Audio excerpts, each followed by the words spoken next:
Hello दोस्तों, आज आपको दिखाऊंगा लुमिनस। ये जो कंपनी का इन्वर्टर है, ये इन्वर्टर मेरे पास आया है। जब मैं देखा इसका एसी सप्लाई इनपुट करके, एसी सप्लाई इनपुट करने के बाद इसका अंदर कुछ भी इंडिकेटर नहीं चल रहा है। और 12 वोल्ट सप्लाई इनपुट करने के बाद तो इसका अंदर जो इंडिकेटर ऑन होना चाहिए ये भी ऑन नहीं हो रहा है। तो मैं अच्छा करके रिपेयर करने के लिए इसको मैं थोड़ा साफ सुफ किया और इसको पूरा, इसका जो मेन पीसीबी है ये पीसीबी को मैं बाहर किया, ठीक है। और यहाँ पर जो नाट लगा हुआ है इतना टाइट था कि स्क्रू ड्राइवर से ओपन नहीं हो रहा था। तो मैं बड़ा साइज एक प्लास लेके इसको मैं ओपन किया, ठीक है। ओपन करने के बाद पीसीबी को मैं बाहर किया। बाहर करने के बाद इसका जो मेन प्रॉब्लम मैं अच्छा करके देखने के लिए कोशिश किया था। जब मैं अच्छा करके देखने के बाद पता चला कि इसका अंदर कुछ पार्ट्स फॉल्ट है। इसका बीच में ये जो बीच पोजीशन है, यहाँ पर 2 कैपेसिटर फूला हुआ देखा, ठीक है। ये 2 कैपेसिटर को मैं बाहर किया।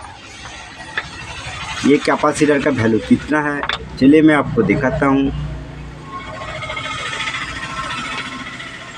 ये कैपेसिटर का वैल्यू 35 वोल्ट का ये कैपेसिटर है और 1500 माइक्रोफैराड का, ये दोनों सेम नंबर का ही कैपेसिटर है, ठीक है। तो ये कैपेसिटर खुल गया, आप देख सकते हो, ठीक है। पूरा ऊपर से डैमेज हो गया और लीक भी हो गया। और अच्छा करके देखने के बाद पता चला कि यहाँ पर एक रेजिस्टेंस है। ये रेजिस्टेंस पूरा काला हो गया, इसका फॉयल लाइन भी काला हो गया, ठीक है। बट इसका वैल्यू क्या होना चाहिए ये सबसे इम्पोर्टेंट है।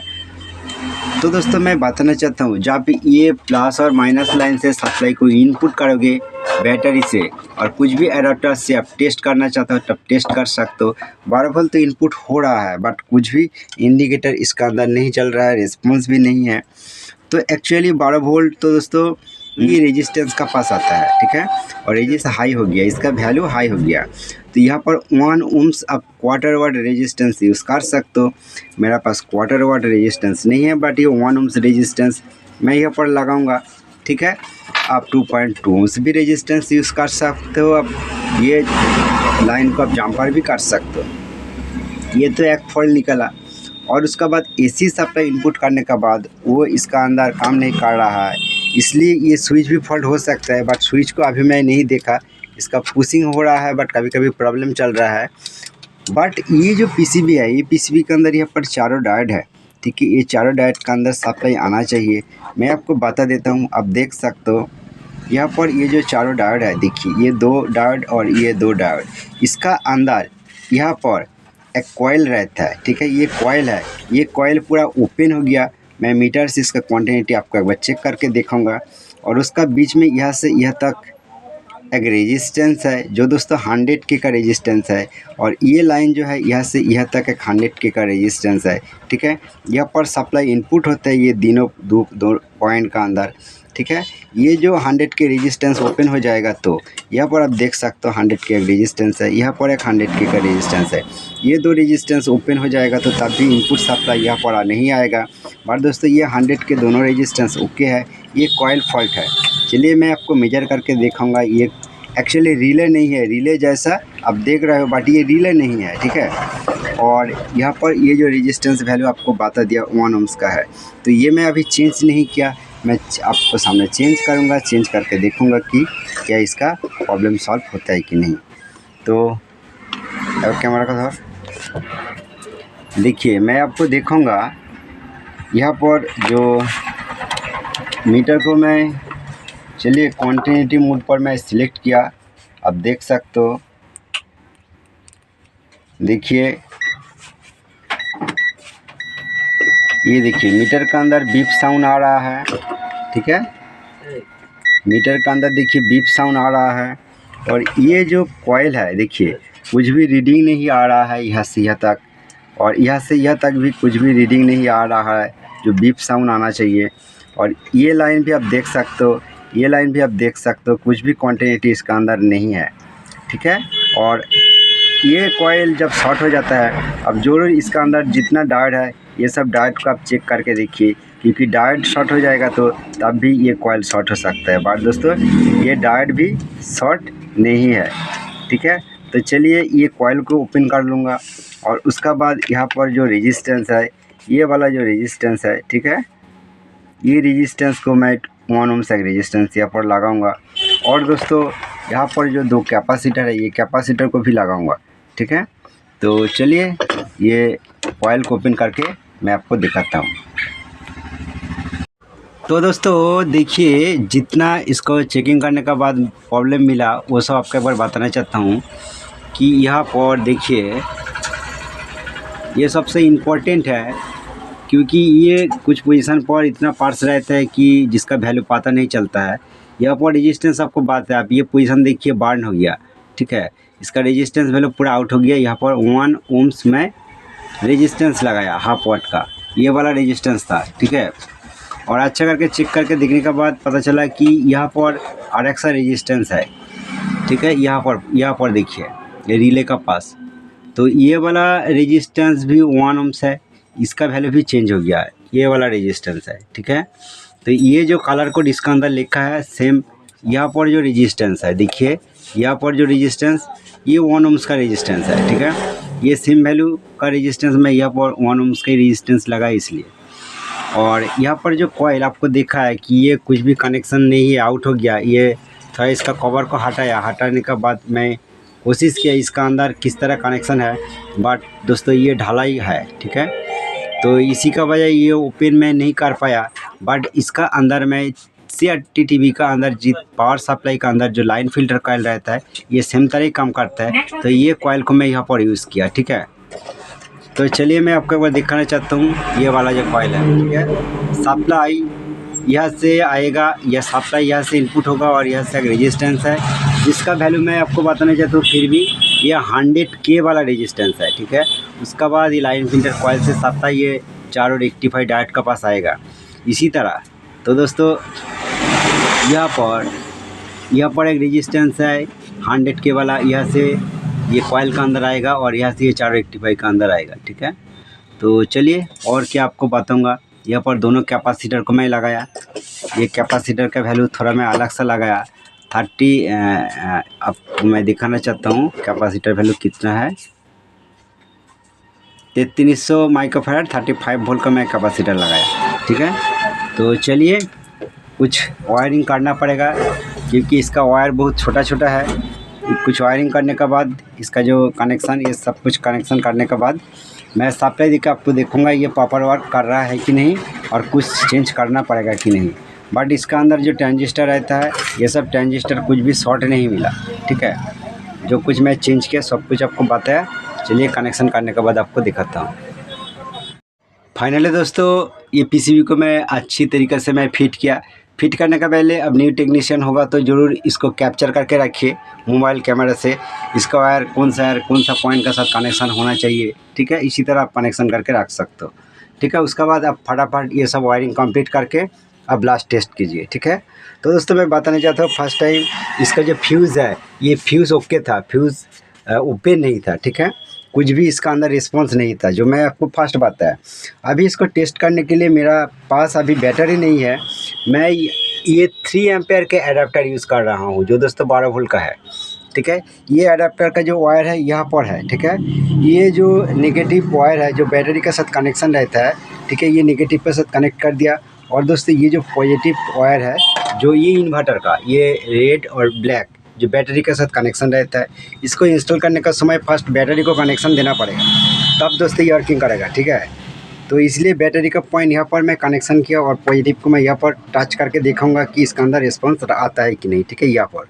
और उसके बाद लास्ट में इसको AC सप्लाई दूंगा। AC सप्लाई देने के बाद ये इंडिकेटर भी ऑन हो जाएगा, ठीक है।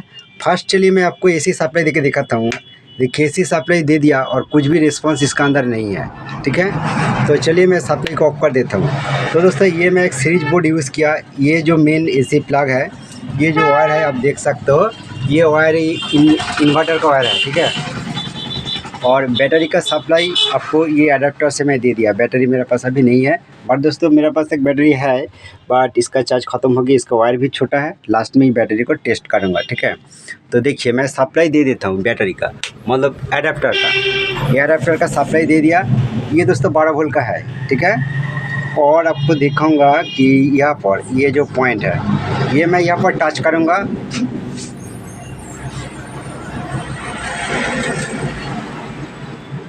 दोस्तों यहाँ पर टच करने के बाद आपको अच्छी तरह से दिखाना पड़ेगा, तो कुछ भी रिस्पांस नहीं है। कैमरा को पकड़ो, तो चलिए मैं आपको दिखाता हूँ। ये नेगेटिव पॉइंट है और इसका अंदर जो होल है, जिस पॉइंट से प्लस सप्लाई निकलेगा, ये डिस्प्ले शुरू कर। देखिए दोस्तों, ये ऑन हो गया डिस्प्ले। तो दोस्तों देखिए, यहाँ पर मैं बैटरी आपको दोबारा दिखाता हूँ क्योंकि स्लिप हो रहा है अभी। दोस्तों दोबारा मैं दिखाता हूँ, देखिए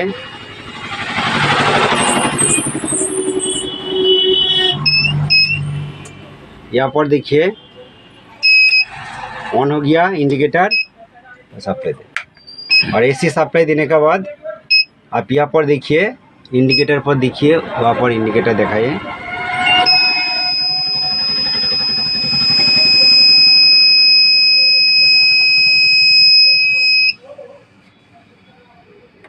तो दोस्तों देखिए ये ओवरलोड शो हो रहा है। फिर भी आपको दिखाता हूँ, देखिए तो चलिए मैं बैटरी का साथ कनेक्शन करके एक बार दिखाऊंगा। तो ये बहुत दिन से पड़ा हुआ बैटरी है, इसका वोल्टेज कितना है अभी एक बार आपको दिखाना चाहता हूँ। मीटर को मैं 20 वोल्ट DC रेंज पर रख के, और चलिए मैं आपको दिखाना चाहता हूँ। ये जो बैटरी का पॉइंट है, इसका अंदर वोल्टेज कितना आ रहा है, 7.31 वोल्ट। ठीक है, ये जो वोल्ट आ रहा है, चलिए इसको चार्ज करके देखूँगा और ये प्रॉपर तरीके से चार्ज होता है कि नहीं। और ये जो इन्वर्टर को मैं रेडी किया, इसको मैं कनेक्शन करके मैं चार्ज करके देखूँगा। ठीक है, चलिए कनेक्शन करने के बाद आपको दिखाता हूँ। तो दोस्तों ये पॉजिटिव साइड है, ये देख के लगाना पड़ेगा, ये बहुत इंपॉर्टेंट है। और ये नेगेटिव है। अभी दोस्तों आपको दिखाने के लिए, ये जो बैटरी है 12 वोल्ट का बैटरी है, और ये जो इन्वर्टर है, अभी मैं इसको बैटरी से कनेक्ट करके इसको ऑन कर दिया और मैं AC सप्लाई इनपुट करके इसको चार्जिंग पर दे दिया। तो आपको इसी का साथ बताना चाहता हूँ कि ये बैटरी बहुत दिन से पड़ा हुआ बैटरी था। इसका वोल्टेज था 7 वोल्ट का आसपास। जब मैं इसका अंदर सप्लाई दे दिया तो दोस्तों ये 7 वोल्ट पूरा ड्रॉप हो गया और ये 1 वोल्ट आ गया। जब 1 वोल्ट आएगा तो दोस्तों इसका ये जो इसका जो इंडिकेटर है, ये इंडिकेटर भी नहीं जलेगा। इसी तरह इसका प्रॉब्लम था। तो दोस्तों मैं एक हाथ से कैमरा कर रहा हूँ और एक हाथ से कैमरा करना और इतना कुछ दिखाना भी बहुत टफ है। तो इसका अंदर ही इंडिकेटर जब नहीं जलेगा तो AC सप्लाई इनपुट करने का साथ साथ, ये AC सप्लाई है, इनपुट करने का साथ साथ भी ये इंडिकेटर भी नहीं जलेगा। तो दोस्तों क्या उसका, इसी के लिए क्या करना पड़ा, चलिए मैं आपको दिखाता हूँ। मैं जिस एडाप्टर से, तो दोस्तों ये 12 वोल्ट का एक एडाप्टर है 3 एम्पियर का। ठीक है, जिसका वायर यहाँ पर है। ठीक है, ये वाला वायर है। ठीक है, ये वायर लेके मैं ओनली स्टार्ट किया। किस तरह स्टार्ट किया कि इसका अंदर ये जो नेगेटिव पॉइंट है, मैं आपको दिखाता हूँ किस तरह मैं किया। चलिए ये नेगेटिव पॉइंट को मैं, ये जो बैटरी का नेगेटिव पॉइंट है, इसका साथ मैं टच किया। ठीक है, टच करने का बाद तो एक ट्विजर ले लिया। ठीक है, मैं आपको प्रॉपर तरीका दिखाता हूँ किस तरह मैं किया। ये देखिए, ट्विजर को मैं इस तरह इस तरह किया। इस तरह करने के बाद ये नेगेटिव को पॉइंट भी यहाँ पर ले लिया और बैटरी का जो ये पॉइंट है, इसके साथ मैं टच किया। टच करने के बाद तो दोस्तों इसका इंडिकेटर भी ऑन हो गया और उसका साथ AC सप्लाई देने के बाद ये भी ऑन हो गया। और ये जो इन्वर्टर का आउटपुट, ठीक है, ये जो आउटपुट है, ये आउटपुट देने लग रहा है। जब आउटपुट देगा तब ये चार्ज कंडीशन पर आएगा। तो दोस्तों मैं अभी इसको टेस्ट करने के लिए और चार्ज करने के लिए इसी तरह ऑन करके छोड़ दिया। अभी भी इसका अंदर कुछ भी इंडिकेटर ऑन नहीं है, क्योंकि बैटरी इतना वीक है, तो इसलिए कुछ भी नहीं शो हो रहा है। अभी बैटरी का अंदर कितना वोल्ट है, ये चार्ज कंडीशन पर है। ठीक है, चलिए मैं आपको दिखाता हूँ। ये चार्ज कंडीशन पर कितना वोल्ट आ रहा है, ये बैटरी का अंदर आप देखिए, ये देखिए 14 वोल्ट का आसपास, 14-15 वोल्ट का आसपास ये बैटरी का अंदर आ रहा है, आप देख सकते हो। ठीक है, बट बैटरी का अंदर इतना वोल्ट नहीं है। ये जो वोल्ट आ रहा है ये इन्वर्टर से आ रहा है। तो मैं एलीमीटर से सप्लाई देखिए ऑन करने के बाद तब इसका अंदर वोल्टेज आ रहा है, ठीक है। तो आपको कंफर्म करके दिखाने के लिए चलिए मैं सप्लाई ऑफ कर देता हूँ, ठीक है। यहाँ पर जो एसी सप्लाई है, सप्लाई को ऑफ कर दिया और ये पॉजिटिव को मैं ओपन कर देता हूँ, ठीक है।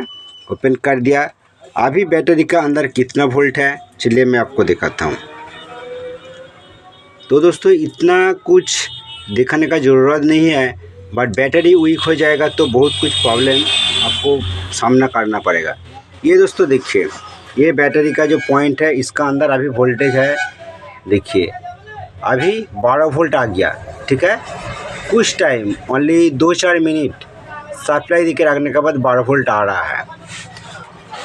तो आपको दिखाना पड़ेगा ये जो 12 वोल्ट आ रहा है, और अभी भी आपको दिखाऊंगा कि ये मैं इसका ये बैटरी का जो पॉइंट है सप्लाई यहाँ पर देने के बाद ये वोल्टेज तुरंत ड्रॉप हो जाएगा। बट आपको दिखा सकते हो, देखिए ये देखिए बैटरी का इंडिकेटर ऑन हो गया यहाँ पर, ठीक है। ये देखिए बैटरी का इंडिकेटर यहाँ पर है। तो चलिए मैं चिमटी से इसको सप्लाई कनेक्ट कर देता हूँ, ठीक है। कनेक्ट करने के बाद आपको दिखाऊंगा कि वोल्टेज भी तुरंत ड्रॉप हो जाएगा, ठीक है। तो दोस्तों एक हाथ से कैमरा कर रहा हूँ। ये देखिए इसका पर जो इसका जो इंडिकेटर है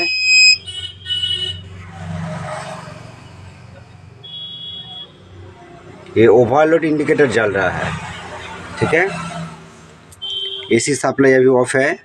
तो चलिए मैं एसी सप्लाई दे देता हूँ। मैं एसी सप्लाई दे दिया। इसका इंडिकेटर आप देख सकते हो, ठीक है। ये सीमेंट पर आ गया। तो चलिए मैं बैटरी का वोल्टेज दिखाना भूल गया। सप्लाई ऑफ करके बैटरी का वोल्टेज आपको एक बार दिखाऊंगा, ठीक है। सप्लाई ऑफ कर दिया। बैटरी का वोल्टेज आप देखिए अभी 11.6 है।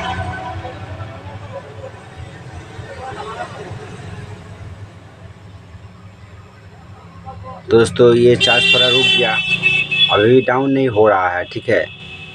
तो थोड़ा चार्ज आ गया तो ठीक है दोस्तों, और कुछ दिखाने का ज़रूरत नहीं है। अभी चार्ज ये उठ रहा है और चलिए मैं चार्ज करके मैं टेस्ट करूँगा। सप्लाई दोबारा दे दिया। ये देखिए दोस्तों कुछ टाइम के अंदर लो चार्जिंग इंडिकेटर आने के बाद ये फिर ऑन, ये देखिए ये चार्जिंग इंडिकेटर भी ऑन हो गया, ठीक है दोस्तों। तो इसी तरह ये वीक बैटरी लेके तो दोस्तों आप चार्ज करेगा तो बहुत कुछ प्रॉब्लम आपको सामना करना पड़ेगा। कुछ भी बैटरी का अंदर वोल्टेज नहीं मिलेगा तो तब भी ये जो इन्वर्टर ये ऑन नहीं होगा, ठीक है। बट ऑन करने का तरीका आपको बताया, आपको नहीं दिखाया, ठीक है। ये जो चार्जर है 3 एम्पेयर का जो चार्जर है ये से मैं ऑन कर दिया, और ये वीक बैटरी को मैं चार्ज कैसे किया जाता है ये भी आपको दिखा दिया। थैंक यू दोस्तों, आप देख सकते हो। तो इतना टाइम के अंदर आपको लोड देके नहीं दिखाया। तो दोस्तों ये वीडियो के अंदर आपको जो इन्फॉर्मेशन शेयर किया, ये इन्फॉर्मेशन आपको अच्छा लगा तो प्लीज़ एक लाइक कर दीजिए, और ये चैनल पर नया है तो चैनल को जरूर सब्सक्राइब करके रखिए।